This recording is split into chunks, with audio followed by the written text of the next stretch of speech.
You can train your brain to remember better, to learn faster, and to achieve mastery in anything you want in your life. And if you learn faster, you can have an unfair advantage over others. For true mastery, you need to focus more on the output rather than the input.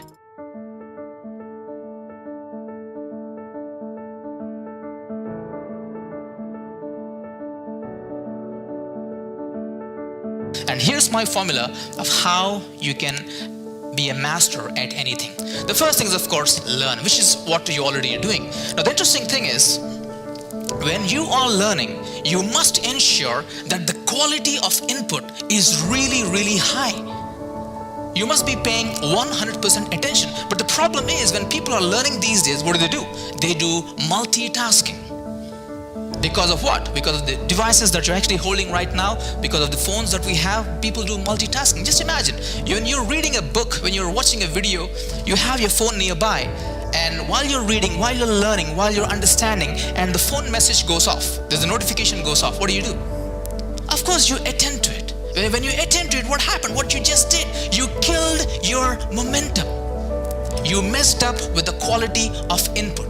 Now, here's the thing. Your quality of input determines the quality of retention.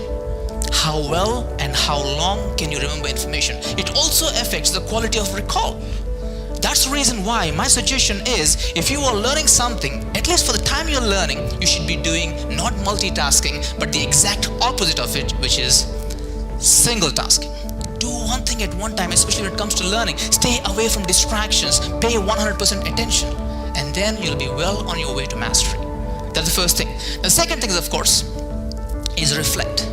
Now, many people are in the rush to learn new things, which is good, but the problem is you also need to do reflect. What do I mean by that? After you learn something, pause for a while and ask yourself, hey, what's the takeaway from this thing? And how can I use this information in my life? How can I use this information in my work, in my family? When you pause, when you reflect, when you ask these questions, that's how learning solidifies. Otherwise, it's all just wasted.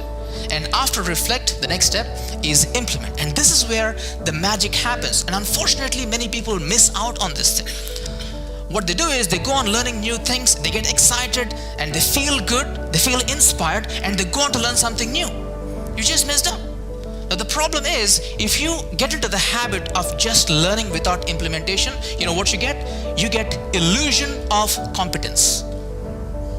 You feel you've learned it. You feel you're competent, but it's not competence at all because you haven't implemented. So my suggestion is, when you are learning something, stop.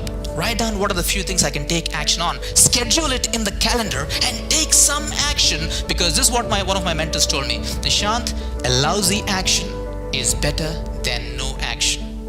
And of course, the last step is share. The best way to learn something is to teach it. When you learn something, just output it, just share it with other people. When you share things with other people, what you're doing is you're helping your brain to pay more attention. And then you will be on your path to mastery. When you're learning something new, how much time do you spend on learning? And how much time do you spend on reflecting, on implementing, and on sharing? When you do that, you are well on your way to be a master at achieving anything